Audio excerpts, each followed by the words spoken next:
বিশ্বজুড়ে বিপন্ন বন্যপ্রাণী সংরক্ষণের লক্ষ্যে প্রতি বছর ২৯ জুলাই পালিত হয় আন্তর্জাতিক বাঘ দিবস।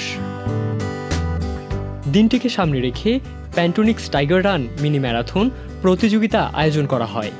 বাঘ সংরক্ষণে গণসচেতনতা বাড়ানোর লক্ষ্যে মিনি ম্যারাথন প্রতিযোগিতা আজ শনিবার হাতিরঝিলের এমপি থিয়েটার প্রাঙ্গণ থেকে ৫:৩০টায় শুরু হয়।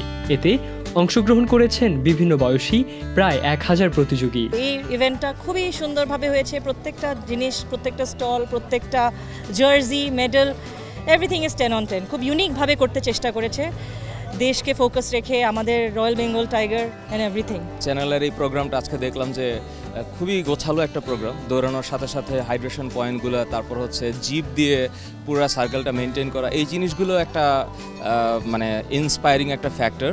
So I guess I feel better. This is awareness and about the royal Bengal tiger. So আমরা কমিউনিটি ধরে আসছি মোটামুটি। হাতিরঝিলে বাঘ সংরক্ষণ করার জন্য এবং বন ভালো রাখার জন্য আয়োজনটা হয়েছে। আর এরকম আয়োজন যদি বাঘ সংরক্ষণ প্রতি বছরই করে তাহলে মানুষ অনেকটা সচেতন হবে। আমাদের বন ভালো থাকবে, আর বন ভালো থাকলে আমরা ভালো থাকবো। আমরা ঢাকা থেকে এসেছি, কেন আমাদের স্বাস্থ্যের জন্য দৌড় করা অনেক ভালো। এলএমই সার্টিফাইড বিশ্বসেরা কপারে তৈরি ওয়ালটন কেবলস, যা আপনার স্থাপনাকে রাখবে সব সময় নিরাপদ। ব্যতিক্রম ধর্মী এ প্রতিযোগিতার আয়োজন করেছে প্রকৃতি ও জীবন ফাউন্ডেশন।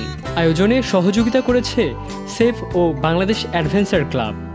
আজকের এই প্রতিযোগিতায় উপস্থিত ছিলেন প্রকৃতি ও জীবন ফাউন্ডেশনের চেয়ারম্যান মুকিত মজুমদার বাবু, বন অধিদপ্তরের প্রধান বন সংরক্ষক মোহাম্মদ আমির হোসেন চৌধুরী, ডিএনসিসি প্রশাসক মুহাম্মদ এজাজ, বন্যপ্রাণী বিশেষজ্ঞ ডক্টর আলী রেজা খান সহ আরও অনেকেই। আমাদের যে নানা ধরনের প্রাণী আছে এবং আমাদের আশেপাশে যত জীববৈচিত্র্য আছে, সব কিছুকে যদি রক্ষা করতে চাই, আমাদের সচেতনতার বিকল্প নাই। এবং সেটা আমরা যত বেশি আমাদের মধ্যে ছড়াতে পারবো, তত কিন্তু আমাদের এই দেশটা ভালো থাকবে, আমরা ভালো থাকবো, আমাদের ভবিষ্যৎ প্রজন্ম ভালো থাকবে। বাঘ সংরক্ষণের জন্যই, সুন্দরবন সংরক্ষণের জন্যই আজকের এই টাইগার রানটি অনুষ্ঠিত হয়েছে। বাঘকে বাঁচিয়ে রাখার জন্য আমাদের সচেতনতা প্রয়োজন। আপনারা জানেন যে বাংলাদেশে শুধুমাত্র সুন্দরবনে বাঘ আছে। একসময় অনেক জেলায় বাঘ ছিল, কিন্তু এখন সেটি নেই। শুধুমাত্র 3টি জেলায় অবস্থিত সুন্দরবনের মধ্যে বাঘের আবাসস্থল সংকুচিত হয়ে গিয়েছে। বন টিকে থাকে হচ্ছে যদি বনের মধ্যে বাঘ থাকে, কারণ বাঘ থাকলে স্বাভাবিকভাবেই লোকালয় থেকে মানুষজন এখানে যাওয়া বন্ধ করে এবং বনায়নটা টিকে থাকে। সুতরাং বাঘের সাথে বনের যে সম্পর্ক এবং বন যে মানুষজনকে এবং উপকূলীয় অঞ্চলকে যেভাবে সুরক্ষা করে, এটার যে এই যে কোরিলেশন, এই সচেতনতা খুব গুরুত্বপূর্ণ। আমাদের এই যে এক টুকরো ৬,০০০ বর্গ কিলোমিটারের সুন্দরবন, সেটিকে যেন আমরা অন্তত রক্ষা করতে পারি, কারণ দেশের বাকি সব এলাকা থেকেই বাঘ হারিয়ে গেছে।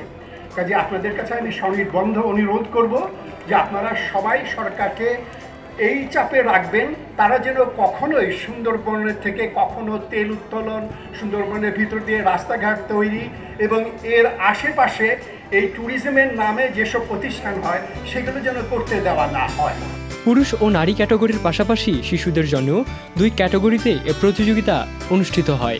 ম্যারাথনে অংশগ্রহণকারী প্রত্যেকে পেয়েছেন আন্তর্জাতিক মানের medal, T shirt, cap, backpack ও সার্টিফিকেট। ম্যারাথনে বিজয়ীদের প্রাইজ মানি এবং অংশগ্রহণকারীদের র্যাফেল ড্রয়ের মাধ্যমে একাধিক পুরস্কারে পুরস্কৃত করা হয়।